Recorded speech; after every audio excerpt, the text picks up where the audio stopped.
Est-ce que tu penses que c'est normal de dépendre du café pour survivre à ta journée? Aujourd'hui, je te parle de l'erreur que 90% des femmes font quand elles se sentent fatiguées. Bienvenue dans le podcast qui t'aide à retrouver ton équilibre au cœur du tumulte quotidien. En tant que femme au milieu des différents rôles qu'on remplit, il peut être facile de s'oublier. De ce chaos qui nous fait souvent perdre pied, on renaît, on se transforme et on grandit. Je suis Vanessa Taglioli et je t'accompagne et t'inspire pour t'aider à te reconnecter à toi-même et à prendre soin de ton bien-être sans culpabilité. Prête? Alors écoute, inspire-toi et renais au milieu du chaos. Hello, j'espère que tu vas bien. Je suis contente de te retrouver aujourd'hui. Puis ça donne bien parce que je suis fatiguée. Je réfléchissais à ça. Je suis comme, des fois, on donne des conseils puis on est dans la situation parfaite pour en parler. Parce que, écoute, il y a des choses, il y a plein de choses qui se passent dans ma vie, puis on dirait que je prends pas le temps d'en parler dans le podcast. Ça ira peut-être à la semaine prochaine. Plein de choses qui sont inspirantes pour moi, qui sont pas faciles, mais qui sont inspirantes. Cette semaine, il se passe autre chose dont je ne peux pas parler, mais qui est très, très, très dur sur mon système. Et c'est un peu de ça que je voulais te parler aujourd'hui parce que on a l'impression que c'est ça, la vie d'adulte. C'est d'être épuisé, d'avoir le cerveau qui arrête jamais dans le brouillard, de piquer du nez quand on a dîné, ça on l'entend souvent, c'est normal, j'ai mangé, de dépendre du café, comme je le disais en intro, mais la fatigue constante, c'est pas censé être ton état par défaut, OK? Il y a une étude que j'ai lue qui démontrait que près de 80% des femmes se disent fatiguées au réveil, dès qu'elles se réveillent. Puis on continue à croire que c'est normal. On se dit que c'est juste la vie, qu'on a plein de choses à faire, puis qu'on prend ça pour du cash. Puis tant que tu acceptes cette fatigue-là comme normale, ben tu chercheras jamais à comprendre ce qu'il y a derrière, OK? Et surtout, ben tu vas passer à côté de ta vraie vitalité, de ton état qui est supposé être normal. Donc, j'avais envie de te dire, pourquoi tu vois pas cette fatigue comme un message, en fait? OK? Un message que tu n'écoutes pas, que tu n'écoutes jamais.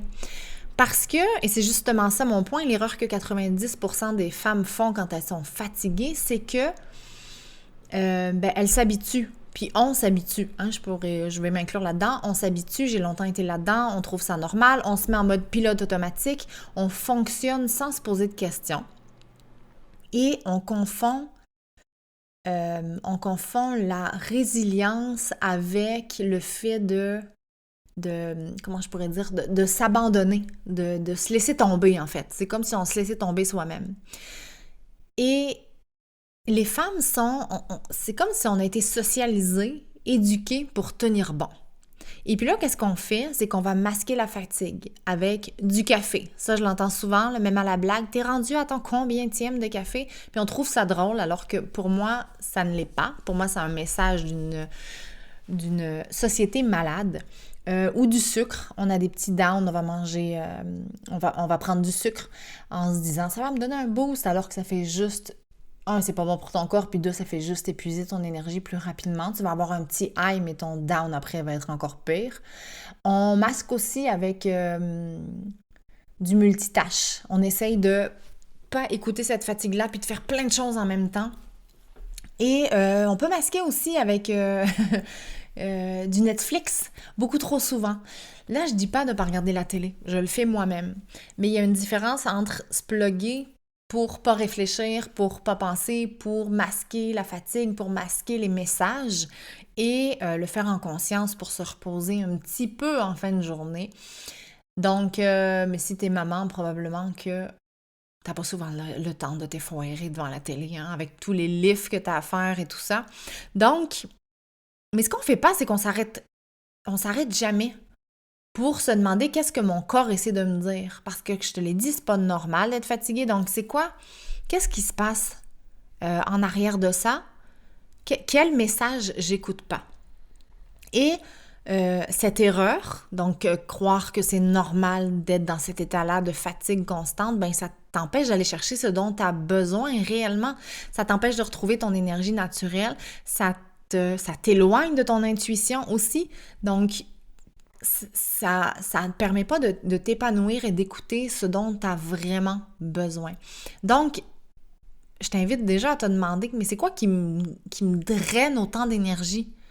Pourquoi je suis fatiguée? Puis tu vas voir que ça peut aller dans tous les sens. C'est vraiment des pistes de réflexion que je t'amène, OK? Parce que ta fatigue, elle vient pas seulement d'un manque de sommeil. Donc, tu dors, tu te réveilles fatigué. J'ai donné un atelier il n'y a pas longtemps et là, j'expliquais les 10 facteurs naturels de santé et on s'est mis à parler du café. Puis moi, j'adore le café. Donc, il y a à peu près 3 ans, j'ai suivi un programme où on éliminait vraiment presque tout de l'alimentation pour pouvoir le réintégrer et voir l'impact. Et il expliquait que le café reste 24 heures dans ton système et que même si tu as l'impression de bien dormir, en fait, tu ne vas pas dans le sommeil profond. Et c'est la première chose que j'ai remarqué parce que j'en prenais pas beaucoup, mais je prenais un café le matin. Puis je dormais très bien. Je me couchais puis je me réveillais. Je me réveillais pas je me réveillais le matin puis je me réveillais pas dans la nuit. Mais la première chose que j'ai remarqué quand j'ai arrêté le café, c'est à quel point je me réveillais dans un autre état beaucoup plus dynamique. Donc, même si on a l'impression parfois que c'est pas ça qui impacte, et puis il peut y avoir plusieurs choses aussi, OK? Donc, tu te réveilles fatigué, tu prends des vitamines, hein? On est-tu bon pour prendre des vitamines au Québec? Au lieu de regarder pourquoi on a besoin de prendre des vitamines, je dis pas que tu dois pas en prendre jamais, hein? Par exemple, la vitamine D au Québec, c'est un essentiel.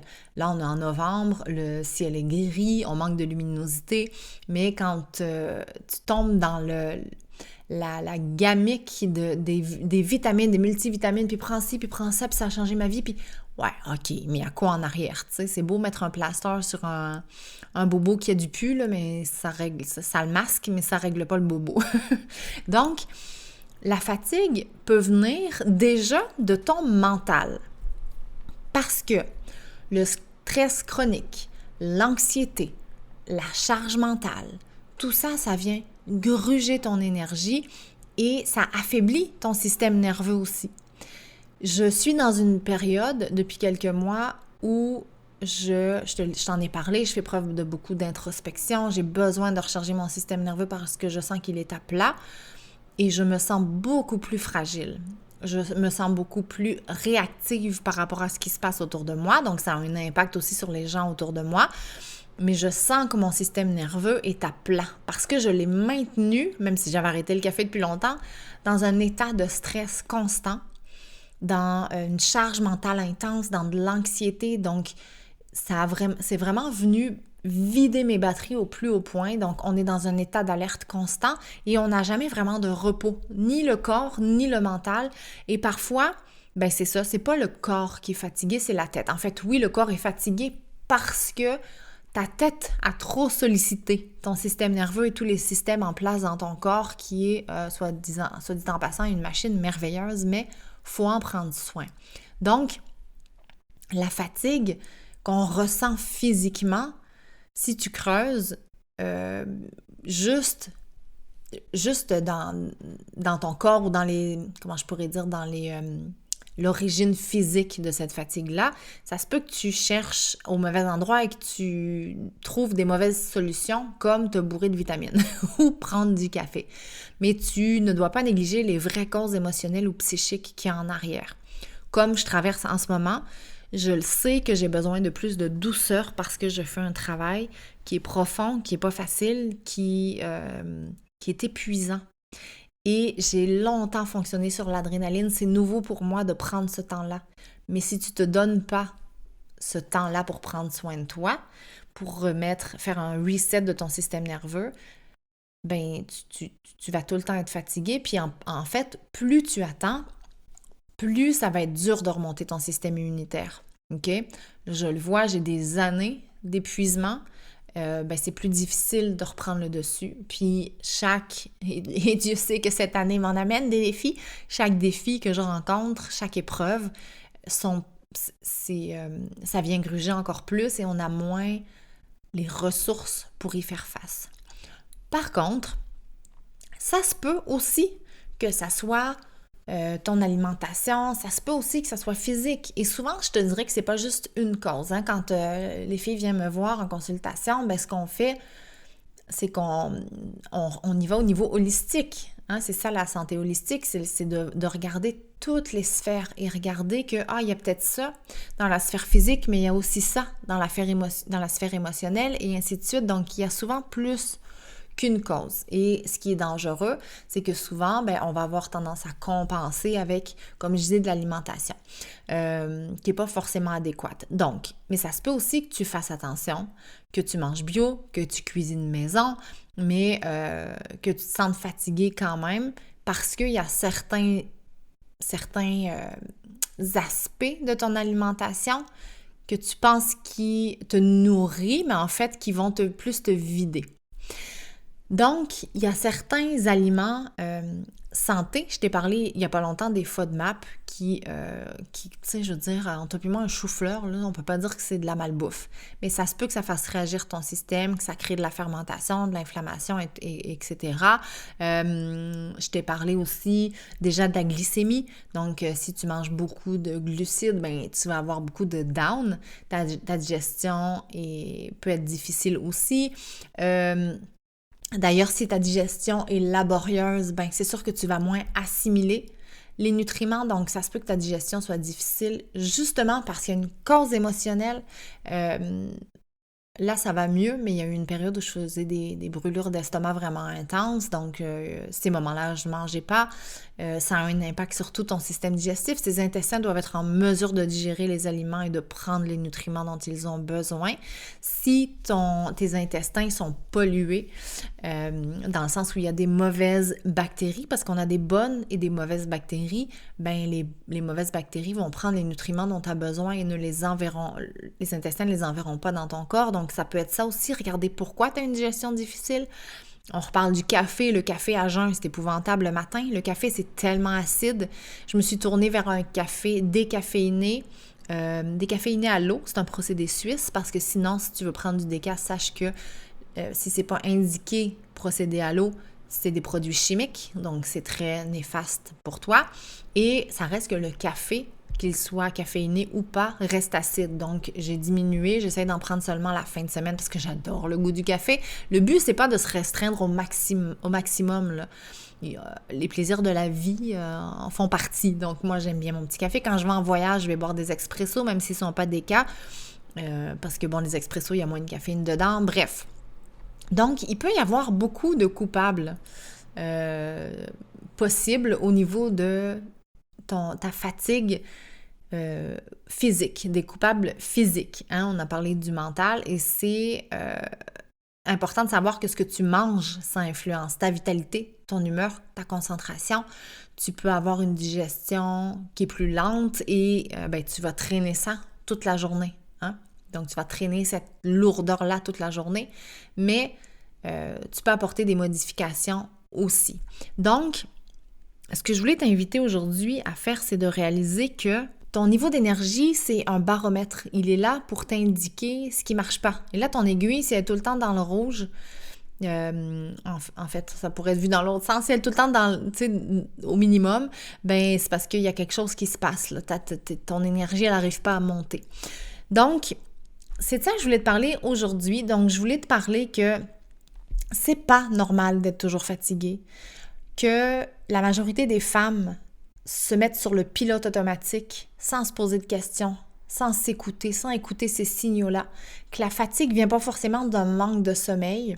C'est possible, mais le manque de sommeil peut être lié à l'alimentation, à un manque de luminosité, je parlais de vitamine D, ça peut être des problèmes au niveau justement physique, tu as peut-être des maux qui t'empêchent de te reposer, ça peut être au niveau mental, émotionnel, ton système nerveux qui est épuisé, il peut y avoir beaucoup de causes et plusieurs causes à ta fatigue.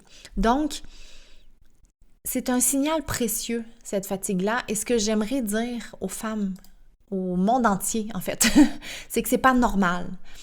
Et j'en ai marre d'entendre les gens qui disent qu'ils sont fatigués, puis même qui s'en valorisent parce qu'on est dans cette société-là. Fait que si tu veux changer le monde, commence à regarder toi, comment tu agis. Comment, tu sais, on a déjà parlé du fait de se valoriser, donner de la valeur beaucoup par ce qu'on fait.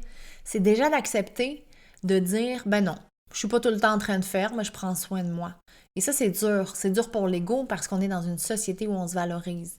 Donc, travailler son ego déjà, je pense que c'est un bon départ pour changer, amener des améliorations au niveau de la santé, mais ne banalise pas la fatigue. Et tu peux retrouver ton énergie, mais ça passe par l'écoute de toi, par des petits ajustements, par le courage de ralentir, puis de dire stop, c'est assez.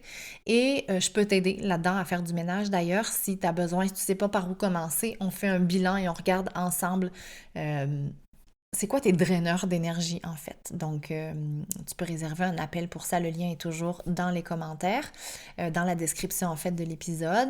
Et donc, pour revenir à ce que je vis en ce moment, ben, j'essaie de ralentir. Mes journées sont différentes. Je m'écoute plus. Il y a des matins où maintenant, tu sais, je peux me le permettre parce que je t'en ai déjà parlé, puis j'y reviendrai. On a décidé avec mon conjoint de vivre séparément. Donc, il y a des matins où je suis capable de y aller plus mollo. Puis je travaille à la maison aussi, fait que je suis capable de faire mon horaire. Tu sais, si tu es employé, ben il y a de plus en plus de conciliation travail-famille, donc tu es capable de faire des demandes aussi. Il y a des journées où on est plus mollo. Le week-end, on n'est pas obligé de courir tout le temps. Déjà qu'il y a les activités des enfants, ben ça se peut que la maison soit sale une semaine de plus. C'est pas grave. Donc, tu sais, apprends à ralentir. Donne-toi ce droit de juste être, en fait, et de te reposer parce que tu en as besoin. Voilà, alors je te souhaite une belle semaine et au plaisir de te parler. N'hésite pas à me donner des nouvelles. J'ai eu des beaux feedbacks la semaine passée concernant l'épisode, alors je suis toujours ravie de voir que ce que je dis, ça te parle. Alors n'hésite pas à m'écrire sur les réseaux sociaux, je suis facile à trouver. Ciao! Si cet épisode t'a plu, abonne-toi, laisse un 5 étoiles ou prends quelques secondes pour rédiger un avis sur ton application de podcast préférée. C'est grâce à toi que je vais pouvoir faire rayonner le podcast. Merci 1000 fois.